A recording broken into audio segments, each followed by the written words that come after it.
I don't like to get too woo-woo, but time management is in all actuality manifestation. A lot of people talk about purpose. I don't know what my purpose is. I don't know. Okay, forget your purpose first, right? What's your mission? What do you like to do, right? That's the first thing we have to think about is what do you like to do in life? What do you want to do in life? And don't say you don't know. I mean, we all have so many different things that we want to do in life. We just might not be able to pinpoint one that we want to do maybe as a career or as a hobby or et cetera. When we learn how to put a puzzle together when we're kids, we don't take one piece out of the box at a time and try to put it together. No, we dump all those things out in front of us. We turn them the right side up and we put, the straight edges, the borders together, and we have a systematic approach to putting that together. It's the same thing with the mind. It's the same thing with getting connected to self. You have all these thoughts, you have all these pieces of your puzzle up here. We just have to dump them down and put them in a way that we can see them all in one place. So meditation is where you actually start having that conversation with yourself. But it's a constant cycle that you need to do in order to build that relationship with yourself.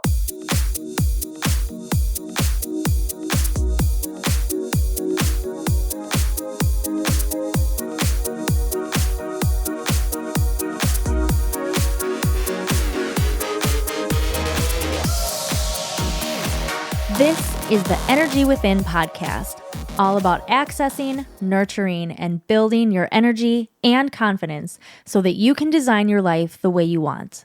My name is Carrie Jokala. I am your host. I am a Reiki master, a fitness instructor, a wife, a mom to 2 little boys, and this episode is with Scott Spears, who he has so many titles. I'm just going to go with time management coach, but there's so much more there. So Scott does a lot. I didn't mean for that to rhyme. I'm sorry. But he does quite a bit of different styles of coaching. But the main one that we focus on in this interview is time management and how it ties in with self-connection and mindfulness and learning how to take care of yourself, own your life, own your power, and in a sense, find that balance between your work life, your personal life, figuring out your purpose. We cover so much, and he's someone else who I'm thinking we might need to bring back. So Scott and I are going to stay in touch, and probably down the road, we'll have him again, because as we were getting towards the end, there were even more topics that popped up, and I'm like, okay, I think we need to have another conversation. So I really hope that you enjoy this episode. Scott has quite the story. We just jump right into it after he introduces himself. Scott died, and not almost died, not near death. He actually died.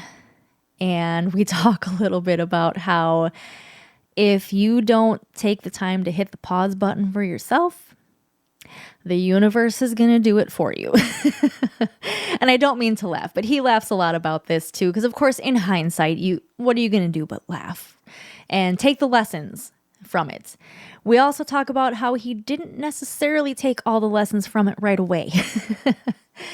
There was still more to come on that journey before he finally flipped things to how they are for him today and what he does with his life today to help others.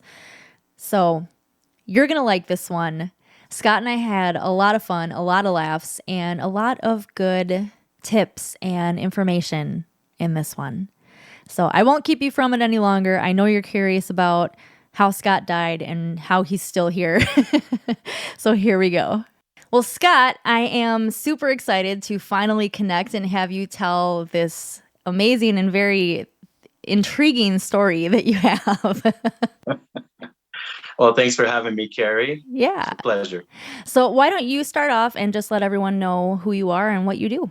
All right. I'm Scott Spears. I'm currently doing some coaching now. I was previously a global consultant for the last 15 years, traveling all over the world and delivering high profile projects, trying to balance it all and enjoy life at the same time. But then when the pandemic started, I decided to stay here in Colombia and actually start building a wellness center in the mountains, I forgot that which you're is, in Colombia. yeah, right outside Bogota. And I'm going to be doing a lot of private retreats from the wellness center. So one person at a time, because I think it's much better for people to get that personalized experience and customized for what they want in wellness. And so that, yeah, I'm working on that right now. The construction's almost done, and just currently coaching individuals in time management, life organization, self-connection, and also businesses in conscious business transformation services. Wow, that's a lot. That's a mouthful. But that sounds so cool Yeah, about yeah, I'm about busy. what you're building and what's going on. That sounds really awesome. Well, I want to dive right into the first thing that attracted me to your story. You died. Can you talk about that? Yeah. Like not actually like not a near death experience, like you actually died. Yes, yes, I died. Like I said, I was doing global consulting for like the last 15 years. This was a couple years ago before the pandemic, and I was really enjoying it. I was in, different continent every week, sometimes three in a week, and it was crazy. But it was a really fun time. So I moved to Latin America about 4 years ago. Yeah, about 4 years ago. And yeah, time is just flying. So I'm sorry. You're fine. 4 years ago, yeah, they moved me to Latin America, the company that I was consulting for. And from that point, the job just wasn't as fun anymore. Not because of the region. The region is great. That's one reason I'm still here. I love Latin America. But the job just turned kind of sour, and it was a challenge, because I had to do multiple projects at the same time, and I just was starting to drag. Actually, my energy levels started to drop at that time, and I just started attributing that to age, thinking, you're just getting older. And I was like, okay, I gotta get, maybe another half hour in the gym every morning to pick up that energy level or whatever.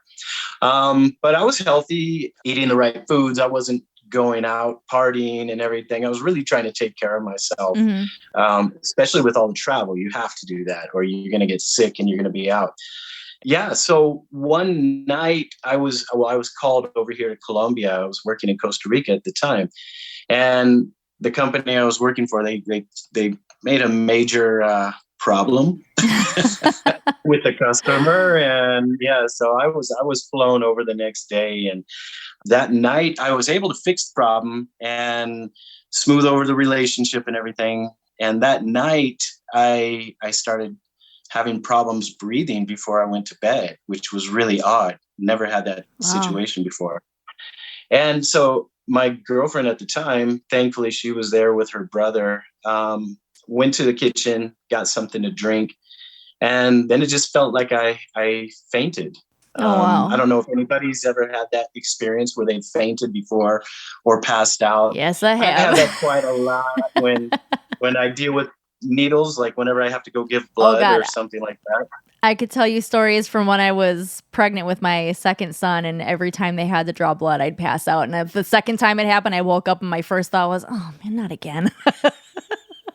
Exactly. It's so annoying, isn't it? I mean, I was in the army. I was going to a physical to go airborne, and I was like fretting. I was in line, and my buddy was like, "Hey, what are you so worried about? You're just gonna, give blood." And I'm like, "Yeah, man." But every time, and I started Uh-huh. explaining it.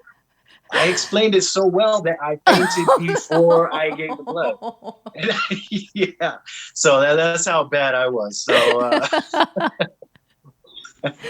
So yeah, that night, then I had a drink of water or whatever I was drinking. And then I just felt like I was passing out. And then it was really weird.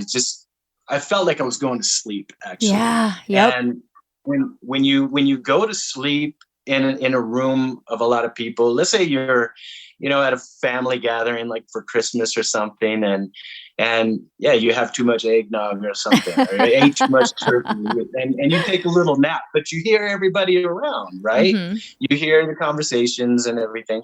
So, there's people around, but you're just, resting. That's exactly how I felt. Oh, wow. And I had a little bit of but the opposite experience when I passed out, but I understand what you're saying. Yeah. Okay. I was one of the first times I passed out. It was at a concert, actually, and it was not because I had too much to drink whatsoever. I don't know what was going on, but I actually felt like I'm like, oh wow, I'm already home in bed. I'm so comfy. That went fast. I'm feeling good. And then I started to come to, and I'm like, what is going on? What are all these faces? At the time, it wasn't my husband. He was my boyfriend still. I'm like, where's my boyfriend? What's going on? But I'm sorry. I didn't mean to keep interrupting your story. Go ahead. No worries. No worries. These are good war stories. Yeah. But it was crazy because all of a sudden I started, I like you, felt like I was asleep, just in my bed, sleeping peacefully. But then I could hear those voices. I was able to pay attention a little bit more to the voices in the room. And they weren't like a regular conversation. They were frantic. They were flipping out. And I'm kind of used to that in Latin culture. Even a normal conversation sometimes sounds like people are yelling at each other. So,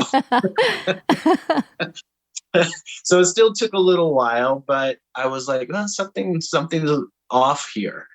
And the more I talk about this, it's really funny because it's like watching a movie. Mm-hmm. And you watch a movie over and over and you notice different things when you watch the movie. Same thing. Every time I talk about this, something new comes. And I noticed, a lot of this stuff I just pushed away afterwards. I didn't even want to know anything about it. Mm-hmm. And that's part of the reason why I'll tell you in the future after all this happened, why this wasn't really the wake up call that one would think it would be. And I started to hear a voice inside my head, and it wasn't the people in the room. I couldn't tell if it was a male or female, but it just said something softly like, "You're not done. You need to get up." And at that moment, I remember seeing, you hear a lot of people with near-death experiences saying they've seen a light and to go towards the light and everything. Well, I've heard those stories too. But my light was like a pinhole. It was like super, super far away. And I couldn't see anything but that. And that's one thing that I look back on. It's like, okay, it wasn't really my time because I wasn't mm-hmm. close to that, but I needed to hear this message. And then when that message came, I just immediately thought of my daughter. And it's like they needed to take you out to give you the message. Like the only way we're going to get through is if we take them down for a second. I was always 100 miles an hour. I would not mm-hmm. stop. Anything that came across my plate, I was going to eat it. Mm-hmm. Work-wise, Right. Yeah. It was a challenge. It was just how I lived. But I'm sorry, you said you thought about your daughter. Yeah. Yeah. So I thought about my daughter and I was like, okay, yeah, I'm not done. I've got so much that I've learned in my life that I need to pass along to her because she just turned 18 this year. Okay. And she's got the same spirit as I do where she loves to travel and she's just a go-getter. So I'm really excited for her journey starting, but I need to give her all the tools and the knowledge that I've gained over the mm-hmm. years that she hasn't had yet. Yeah. Oh, wow. So most people would think, like you said, that would be a huge wake-up call for you, but you say that it wasn't. So then what happened? No, it's funny. I was an idiot. I say I'm an idiot now. Back then, I really wasn't an idiot because I just didn't know. I still had to go through this crazy journey of mine. And, when I came out of it, I was like, okay, all right, something's wrong with me physically. that's it. I've got to go to the hospital. I mean, I did go to the hospital, obviously, and they put me on bed rest for 2 weeks. And that was really hard, going from 100 miles an hour to 0. And then I was thinking, okay, well, I have to take all these tests. I got to get tests on my brain, my heart, nervous system, everything, because that's all I could think of, compute that, right. Okay, something's wrong with me physically. That's it. And I just got to figure out what it is, and then I'll be back to normal. Yeah. Whatever normal is, right? So for the next 3 years, actually, I mean, I took all the tests and everything. I found there were some problems with my nutrition. Actually, I had some foods that I was intolerant to. I was gluten, lactose intolerant. Oh, wow. So I had to cut out a lot of different foods from my diet for a while. But that was, and I also had something that they call syncope, or syncope. Syncope, yeah, which is something you might look into. That's the only thing like. That's what my doctor came up with that first time that I passed out. Because he's like, it clearly was not because I had too much to drink. And they none of the labs came back saying anything was wrong. So he's like, I'm just going to say syncope. I'm like, okay. Yeah, and it's so crazy. I've never heard of that before in my life until this all happened and I took these tests. And yeah, it's just like you're not supposed to be around crowded areas, not supposed to be on your feet, like all day and everything. And yeah, you can just start having these symptoms where you feel like you're going to faint. But I never really had that throughout my life, except for when I was given blood. So it was really weird. But those were the only things that came about with all these tests physically. And then I jumped back into the game. I jumped back into work, going, juggling everything. And then I slowly started spiraling over the next 3 years into a depression. I started having anxiety attacks after the near-death experience, because sometimes it's really weird. It would feel like everything is going normal in my day. I'm just plugging along. And it felt like somebody would just tap me on the shoulder and say, hey, remember when you died? And it was like, and then it's like you start thinking about it and it's like, oh, yeah, shit, no. And you then, like how I told you how I felt when I went to go give blood when I was in the Army. And I would just get consumed by that, and I would have an anxiety attack. Oh, wow. And it would just feel like I'm starting to have that feeling all over again. And it was super scary. So that happened over the next 3 years. And that also brought me down into a depression. And let's see, in 1 week's time, this is my champion week, I call it, because this is when all the shit crashed down on me. It was in October, I think, 2019. My work contract expired. I knew that was going to happen. But again, I was still used to going that 100 miles an hour and not able to just put it in neutral.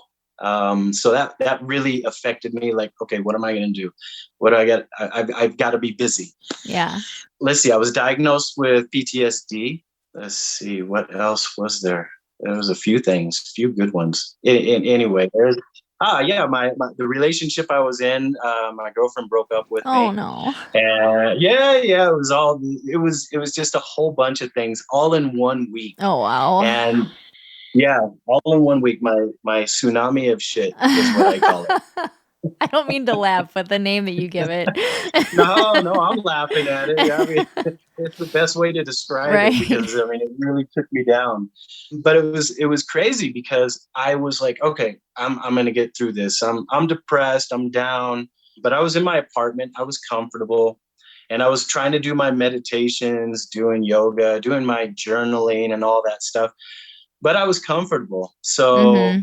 I didn't realize how affected I was to the depression until I got out of the shower one day. This was about a month afterwards.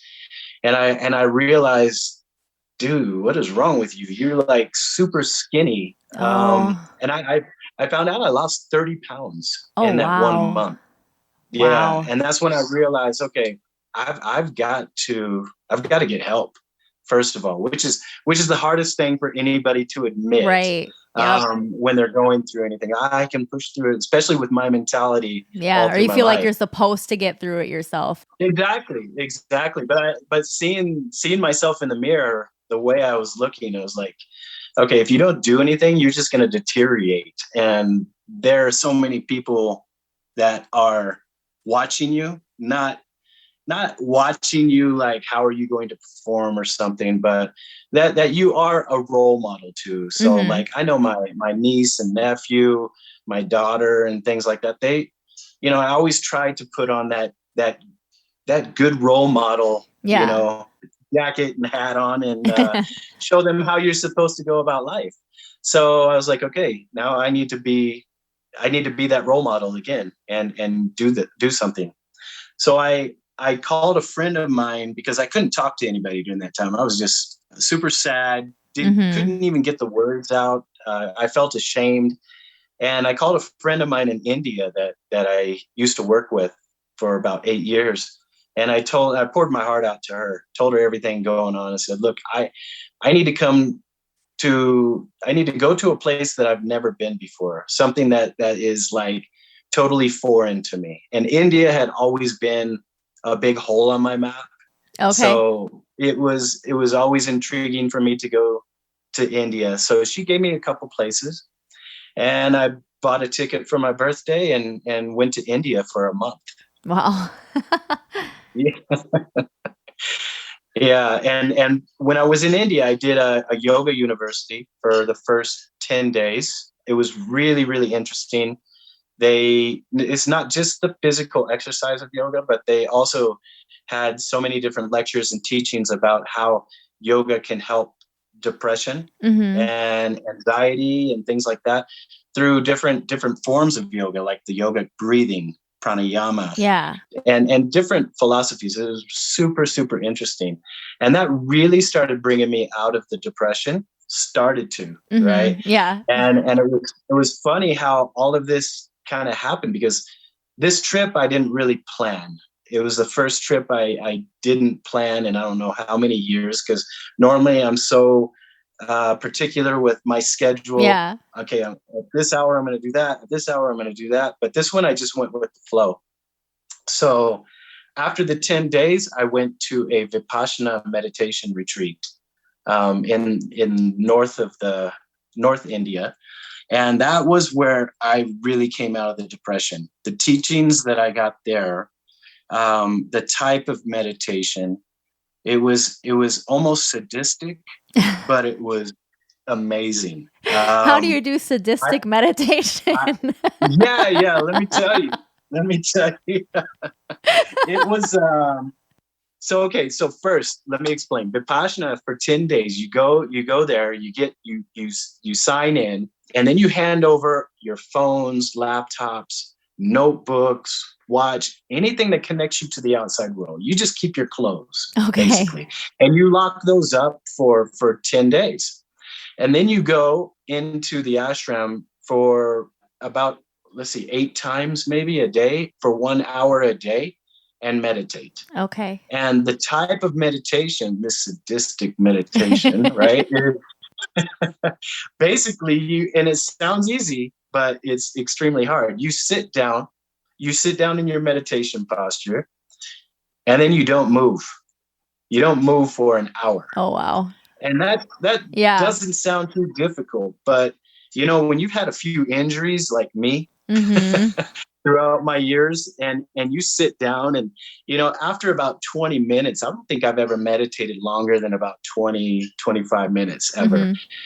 And after that, you start feeling all these different pains in your body, your back, because you've got to keep your posture. Everything. And my feeling was my knee. Every day I would be sitting there, and after about 20 minutes, my knee would start screaming. Oh no, dude, you gotta move me. You gotta move me now, or I'm gonna make you scream.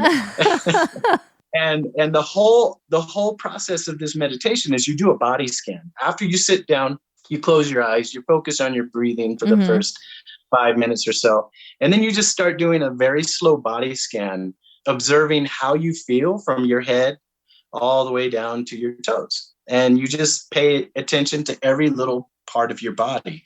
And what this does is actually focuses your attention on your skin, on your body, all the feelings that you're feeling, rather than the thoughts coming in all the time, which is really hard for people to get used to when they first start meditating. So I'm doing this meditation and the knees screaming at me. So the first 4 days I'm like, okay, I gotta stretch you out. Okay. And then I bring it back in, and then I start doing the meditation again.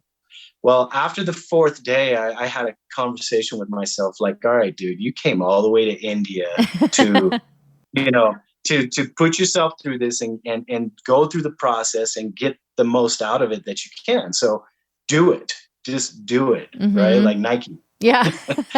So that next session, I sat down and I forced myself not to move. And after about 20 minutes, of course, the knee starts screaming, it's time, you got to move me. And I think I was around my head region where I was in my body scan. And that's when the first big lesson came to me. I said, my mind started battling with my knee, arguing with my knee, saying, no, it's not your turn yet. I'm giving you the attention. And when my mind finally won that battle, the pain in the knee actually subsided. It didn't go away, but it decreased significantly to a point where I was like, whoa, that's pretty cool right there. And then I started thinking, well, this is that mind over matter stuff that, we hear all our lives about and everything, and how I just started seeing, wow, that's really powerful. And I continued doing my body scan. And then I got to the knee. I was like, okay, it's your turn. And then I recognized, and then it was really funny because here's the next lesson is where I was able to pay attention to the knee, the pain. I'm like, okay, I recognize the pain. I acknowledge the pain. I know why it's there, but now I got to let it go because I've got to keep scanning the rest of my body. And that's when the next big light bulb came on my head. It's like, okay, well, that's the same thing I can do with depression, with the depression I'm in. Oh, yeah. I can acknowledge it. I can recognize why I'm depressed, take the lessons from it, but then it's not serving me anymore. So I just got to let it go. And those were the two big epiphanies that I had while I was in India doing that Vipassana meditation. So after India, I came back to Colombia and started figuring out, all right, what am I going to do now? I started roaming the streets like a vagabond, going to a cafe, listening to some lectures on YouTube. It was like just trying to figure out what I was going to do. And it was really funny because I continued doing the Vipassana meditation practice like twice a day, not 8 hours a day right there. But more and more I would meditate like that, the more I would get in touch with myself. I would start having these conversations with myself. And when you start having these conversations, things come up in your meditation that happened in your life that you might not have even remembered, something that may have happened in kindergarten that happened that you still needed to make peace with. And these things I haven't thought about for years, and when it pops up and it's like, oh, hello. All right. and then it's like, okay, well, this came up for a reason. And it's obvious I need to make peace with it and let it go. So I was doing that over the next couple months, and then the pandemic started. And that's when I moved to the mountains because I didn't want to be around a lot of people in the city, and nature was calling as well. It was nice. And at that time, this is about maybe 6 months after I came back from India. And I was wondering, okay, am I going to move back to the US or am I going to stay here? And that's when a lot of this ugly politics were going on back home, and plus COVID and everything. So I was like, nah, I think I'm going to stay here. I'm good. Exactly. I can't say I blame you. So I did it. I was getting a little depressed seeing all of that going on. Mm-hmm. Every time you turn around, I mean, people that you've known for years, I mean, everybody starts having these little bickering conversations like, come on, Mm-hmm. guys, we're better than that. Right. And it was started depressing me a little bit. So the little voice came back, the intuition kicked in and said, hey, you're not doing anything right now. Why don't you do another 10-day Vipassana? So I did. I did it in the cabin where I live. And that's when everything became clear. It's like, okay, I want to help people. All the knowledge that I've got, not just from India, but everything that I've gone through my life in the military, near-death experience, burnout, all of that stuff. I think I have a lot that I can share with people through my experience Mm-hmm. alone. Not telling them, okay, this is how you have to do this and this is how you do that. Right. But, give them kind of a model that worked for me. So that's when I got into the coaching and started figuring out, okay, well, if I were to do this, what am I really good at? And what I'm really good at is time management. Okay. So because of all the projects I used to work on and everything. And then it also clicked when I said time management, because I said, okay, well, one thing that I normally have an excuse for is like, I don't have time for that. When it comes to something that's good for me, like Mm-hmm. self-development Yeah. or self-care. And what I learned throughout these two Vipassana meditations that I did, the one in India and the one that I did on my own here in Colombia, is that it's like taking your car to get the oil changed, but for your mind. Okay. And realizing that how many times do we take time out for ourselves to do self-care during the year? I mean, yeah, we can go on vacation, but that's usually with family or friends, etc. Mm-hmm. But just for you only, how many times have you done that? Let alone not just the year, but in your entire life. Yeah. That was the first time I ever did something like that, was when I went to India. So it was totally a total transformation for me in my thought process, and also made me realize, I'm going to link it back now to the burnout where I died. Mm-hmm. Why did I die? Is because it was not my physical self. It was my mental self. I was in a relationship I wasn't happy in. I was in a job I wasn't happy in.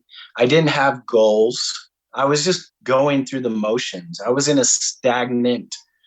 very stagnant part of my life. Mm-hmm. And I was just continuing to go. So if nothing like that would have happened to me, where life picked me up by the ankles and shook me and said, hey, you're better than this, then I probably would have still been doing that and been miserable.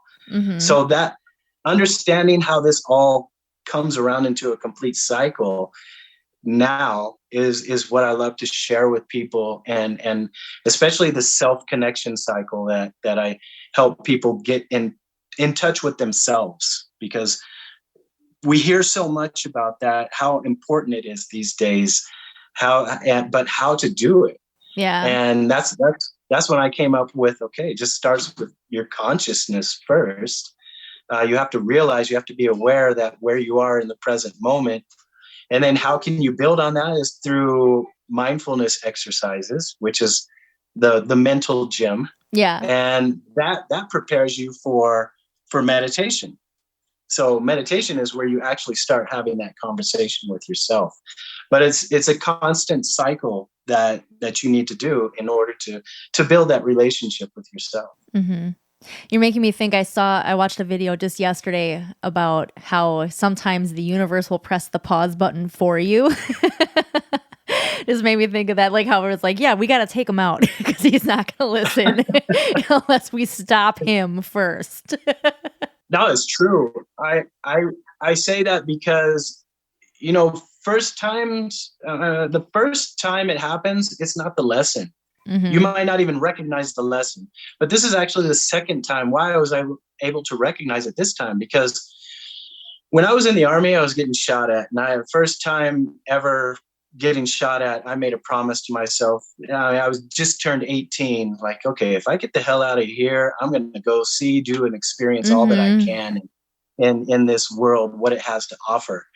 And I did. When I got out of the military, I went back to California. I worked in Silicon Valley in a couple different companies, moved to Dallas, moved to New York, moved back to Dallas. And when I was in Dallas, the second time, I had this real nice house. I had the cars, I had the marriage, the family, and I'm sitting there overweight thinking, wow, is this it? Oh, yeah. Is this all there is to work towards, And I felt myself stagnant. I was like, I know I have more to do in this life than to sit on this couch and watch TV and go to work every day, and that's it. So that life was not for me. It might be for others, and more power to them. Right. But for me, it was not my calling. And I was ignoring my calling. I was ignoring the promise I gave to myself when I was in the military. And after that, I jumped into the global consulting. That's why I was able to do that. But if that didn't happen, I wouldn't be able to link why I wasn't having that I wasn't taking care of my mental being, my mental health after having that death experience. Mm-hmm. So my next question for you is, how then do we start managing our time in a way that's healthy? Because of course we can't have that, okay, I've got my whole schedule planned out and it's got to go according to the way I have it written out, or my day sucks, everything's falling apart if it doesn't go according to plan, or hey, I'm going to squeeze this one extra thing in here, I got 15 minutes here, I'm going to do this. Like, how do we go from that super packed, crazy schedule where we're avoiding all the things that we actually need to confront to having that good balance between that? Okay, two things. First one is you have to be honest with yourself. Okay. One thing I used to do a lot, I used to make that list of 100 things I've got to do today. Mm-hmm. Knowing damn sure I'm not going to do 50 of them, right? And what I learned through that is that I would only pick the things that I wanted to do, right? That might be fun things to do, might not be the most challenging things to do. And the rest are going to go into what I call a procrastination bucket. And they will because you're not going to do them today. You're going to write them down for tomorrow, but you're not going to do them tomorrow. They're just going to start going into this. Dang it, Scott! I'm really tired of all of my guests calling me out on stuff. Knock it off. Every week it's like, hey, I do that. My experience is my experience. Don't worry, you're not alone. You're not alone. Continue. Okay, so the biggest thing I would say is nobody's a real true time management expert unless they've really, put in the work on themselves and understand their time. A lot of people want better time management. Mm-hmm. So you have to be patient with yourself. You have to be honest and patient. So what I would say, start with just 3 to 5 things that you want to do for the day that are priority, that you feel that you can actually accomplish for the day. And if you don't, say you put down 5 and say you only get 3 of them done, that's okay. Mm-hmm. That's okay, because you're learning what you can actually handle. Yeah. And learning your progress in time management. So do 3 to 5 things and then just adjust it as you go throughout the week. And the other thing I would say is be kind to yourself. At the end of the day, when you're done, when you've got that little glass of wine or beer or whatever, tea, whatever you're drinking at night, sitting there to relax, and you're reflecting on your day, look back on it and look at the progress that you made. Like I said, if you wrote down 5 things, but we're only able to do 3, that's cool. That's still progress. And you have to be happy about that. Yeah. And those other 2 things, you have to just do a little dissection and say, okay, why didn't I get those 2 things done? Was it because of procrastination? Could I have done it, but I was just too tired? And then that's how you start adjusting your mind into a realistic time frame of what you can truly handle. Mm-hmm. It's interesting that you say that, because I've been part of this kind of business boot camp a couple of times over the last few months, and part of our tasks every day during that boot camp was to check in the morning and say what our to-do list was for the day, and then check in again at night marking off the things that we did get done and or didn't get done. And that was really eye-opening for me as well. And you'd be like, okay, I easily could have got that done, but I skipped it for whatever reason. But, and then you start to see there's a little bit of comparisonitis here, which probably isn't good. But it did help me in a way, seeing like how many other things other people were able to get done. And some days I would check in and just be like, okay, I only did this 2 things out of my list of 10. And that would kind of give me the encouragement to be like, okay, I got to up my game a little bit for one. But then also learning to give myself grace if I had a day where I just like everything else came crashing down. The kids were screaming all day long. If I had other battles that were going on, but I still managed to get this big thing done and this big thing done. Like, okay, that's only 2 out of 10, but that's a win because those were huge things that probably actually should have been broken into like 10 more individual steps,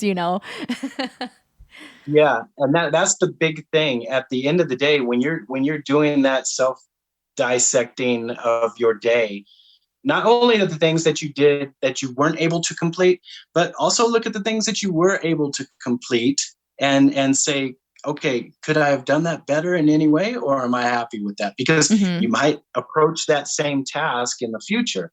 And it's just like a little lessons learned session with yourself, basically. Yeah. But the other thing, what you mentioned, the other thing for people to understand is that we're not machines. Right. Just because we put it in the agenda doesn't mean life doesn't happen. Life happens. We've got kids, we've got other responsibilities. Things are going to happen, and we need to learn how to adapt and be okay with adapting. Kids are going to start throwing up all over the living room.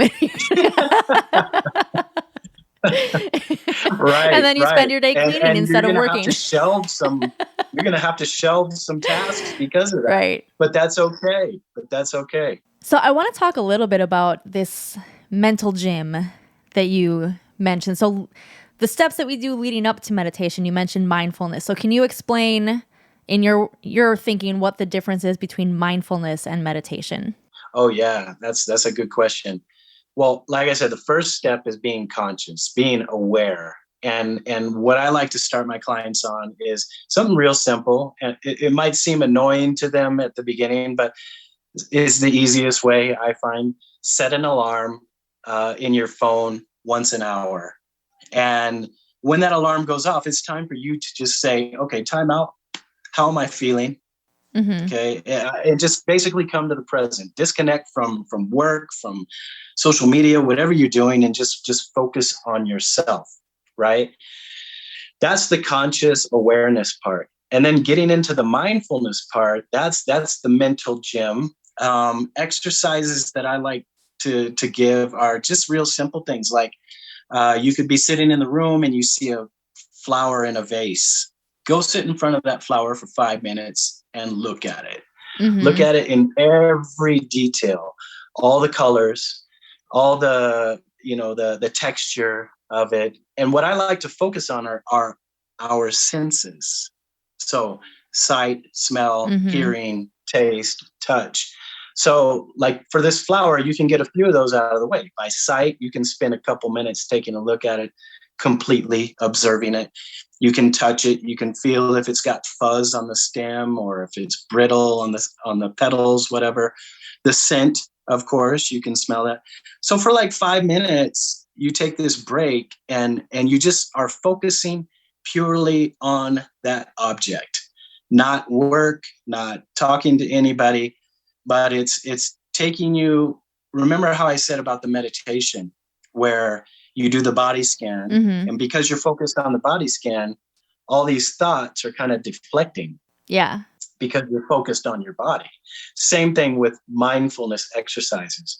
You're focused on this flower, its touch, its smell, it's the sight of it. Yeah. And you block all your thoughts. And that's the hardest thing. And that's why I always like to get people started with the mental exercises of mindfulness first, before introducing them to meditation.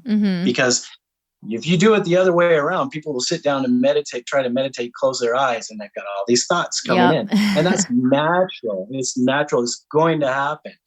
But how can you switch from all these thoughts to focusing on one thing is the most difficult part. And that's where you get this mental fitness through mindfulness exercises. Yeah. And then I don't even start people on the sitting meditation. I start with movement meditation, Okay. which is actually a combination of mindfulness exercises and meditation. So one thing I do is what I call a gratitude hike, what I do every morning. I wake up early in the morning, I get outside, I start walking, and I start paying attention to my senses, solely on my senses. What's the temperature like? Okay, it's cold. What do I smell? What do I see? What do I hear? For about a half an hour. And that is basically a movement meditation, because I'm focusing on these things without any thoughts coming in for that period of time. Mm-hmm. I do think it's important to always mention, people always think, okay, well, I can't meditate because I'm thinking too much. Like I can't stop my thoughts. It's like, well, it's impossible to completely stop your thoughts. It's about you taking, in a sense, control of them. Right. All right. You mentioned the self-connection idea. Yeah. So how does that play into all of this? Yeah, the self-connection. A lot of people talk about purpose. I don't know what my purpose is. I don't know. Okay, forget your purpose first, right? What's your mission? What do you like to do, right? That's the first thing we have to think about is what do you like to do in life? What do you want to do in life? And don't say you don't know. I mean, we all have so many different things that we want to do in life. We just might not be able to pinpoint one that we want to do, maybe as a career or as a hobby or et cetera. But the hard thing is getting that all out of the head and in front of you. And that's what I call the mind storm. I have so many people that come to me that are just like, I have so many things, I just don't know where to start. It's like, okay, chill out. Let's sit down. And I explain it to them. Okay, it's like a puzzle. When we learn how to put a puzzle together when we're kids, we don't take one piece out of the box at a time and try to put it together. No, we dump all those things out in front of us. We turn them the right side up, and we put, the straight edges, the borders together, and we have a systematic approach to putting that together. It's the same thing with the mind. It's the same thing with getting connected to self. You have all these thoughts, you have all these pieces of your puzzle up here. We just have to dump them down and put them in a way that we can see them all in one place. So I do that first. And then we start looking at priorities. What are really your priorities? Okay, this might be a fantasy and this might be reality, right? And if it's fantasy, okay, we'll kick it over here in this box. And if it's reality, we're going to put it over here.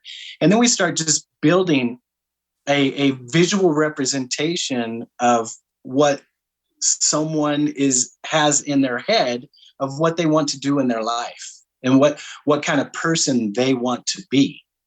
So obviously we're visual creatures. If we're able to see it, we're able to believe it more.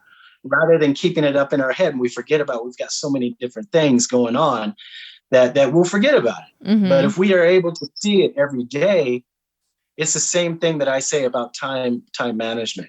I don't like to get too woo-woo, but time management is in all actuality manifestation. If you're writing something down that you want to do that day, you're manifesting it. Yeah. You're saying to the universe that, damn it, I want to do this today. I'm going to get this done, right? Yeah. This is going to happen. So that's I like to say time management or time manifestation. Okay. Right. Yeah. and when people are connecting to themselves, they're able to see what they want to be and what they want to do in front of them. It's so much easier to work towards.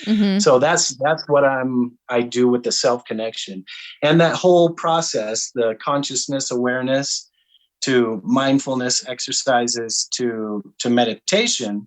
And then the meditation again to consciousness. It's a complete cycle that you just start getting used to as a lifestyle during your day. Pretty soon you're not going to need that alarm every hour. You're going to be working and then you're going to be like, okay, it's time for a break. I'm going to go take a mindful break, a true break, a mental break. Right. And then you start doing your process. And then things just start clicking. I like that reminder about just getting it all out on paper, not keeping it in your head, because I know too that once you have everything where you can see it, your brain can start putting things together, and your brain's going to go to work, be like, okay, well, we're going to do this. Okay, here's how we can make this happen. Here's this idea and this idea. Like your brain just starts thinking that manifestation part of it. How are we going to make this happen? Yeah. And then that's the next step. Then we start planning it. What you learned in your time management portion, you start plugging these into your time management and start making time for yourself, not necessarily everybody else. So that's the other side is learning also how to become selfish in a good way. Right. Setting up boundaries, recognizing who your supporters are, who doesn't understand you and doesn't want anything to do with what you're trying to do for yourself. Dismiss them. You don't have time for that. Yep. That's what you don't have time for. Yes, right? exactly. And that's the thing too, when you're so focused finally on where you're headed and what you're doing, you really don't have time because you're not even acknowledging it. You're like, nope, I got to do this right now. Wait, get out of here. Right. 100%. Just to be clear, just in case there's anybody out there who's thinking of maybe working with you and they're a little scared, you're not going to tell them they have to go to India and do this 10-day sadistic meditation, right? Oh, God, no. I'm just kidding. I know. And that's some advanced stuff right there. The caution. That's not for everybody. In fact, I'm doing my next one actually in a couple weeks. Oh, okay. It's been about a year, so it's time for me to do another one. All right. Change the oil. Right. I like that analogy. I like that. We need that. We need more oil changes on a regular basis. Yes, we do. Yes.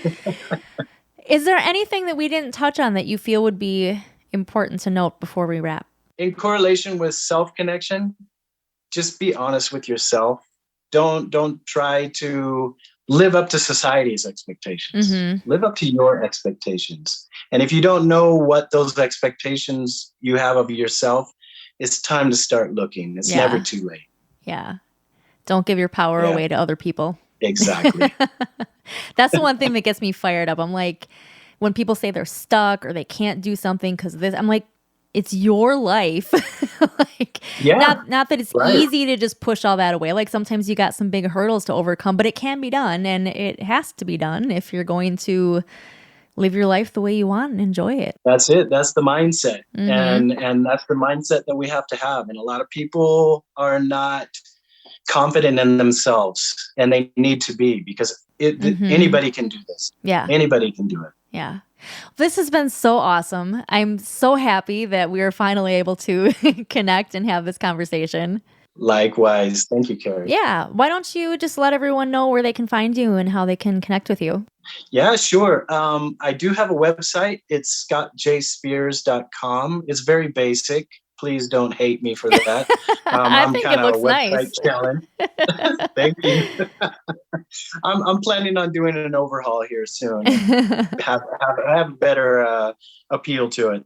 But most of my stuff is on Instagram, and my account there is at time_life_self. And that's where I'm putting daily tips out. This year, I kind of made a promise to myself that I was going to put tips every day as I can on 4 different subjects. I'm putting a self-growth roadmap out there.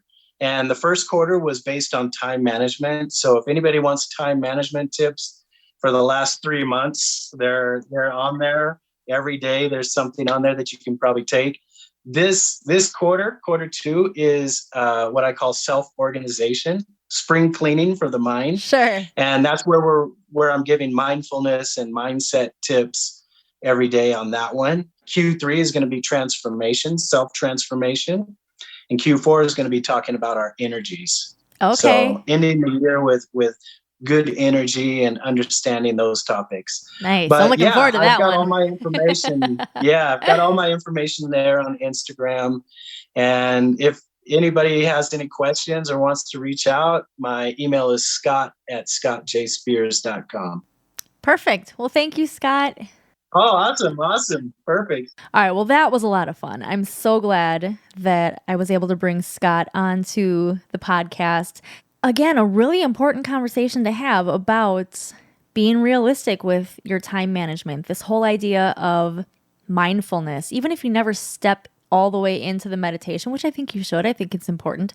But starting with that mindfulness, not feeling overwhelmed by this idea that you have to stop your thoughts, because that's never going to happen. But knowing and understanding that we need to take time for ourselves. We can't just keep going all the time. We were not designed to do that. That's not what we're here for. And in all seriousness, if you don't want the universe to hit the pause button for you, you better start doing it yourself. So I hope that you enjoyed that conversation with Scott. If you did, please share it. Take a screenshot, do a screen flow, grab some audio, share it to your social media, tag me, tag Scott, let us know what you liked. And if you feel like Scott might be the coach for you, please connect with him and reach out to him. I know I'm definitely going to go back to his Instagram and check out some of those time management tips. And I'm really looking forward to the transformation and especially the energy one in Q4, like you mentioned. As always, I would also like to invite you to hop inside my Facebook group, The Energy Within. If you are not already in there, you can find the link in the show notes. Inside that group, we're doing group Reiki sessions as often as I'm able, live card pulls. Once in a while, I hop in for a meditation, and of course, sharing tips and ideas and encouraging you to jump in and share your own thoughts. Anything that you need help with, have questions on, or just jump in and go find one of the previous group Reiki videos and watch those. Those have been incredibly powerful for people, even on the replay. And of course, I would like to invite you to come do a one-on-one Reiki session with me. You can find the link for that in the show notes as well. So many awesome testimonials up on the website. You can see for yourself all of the clarity, the transformation, the answers that women are getting as they're doing Reiki sessions with me, being able to put the puzzle pieces together. Not to steal too many analogies from Scott, but seriously, that's what I've always used as an analogy for the Reiki is I'm helping you to start putting the puzzle pieces together so you can figure out what your next step should be, whether that's in your personal life, your business life. I'm so looking forward to doing a session for you. So if you have any questions, please feel free to send me a message, or again, even simply just check out the testimonials from other people who have done those Reiki sessions with me. Thank you so much as always for listening, and I'll see you next time.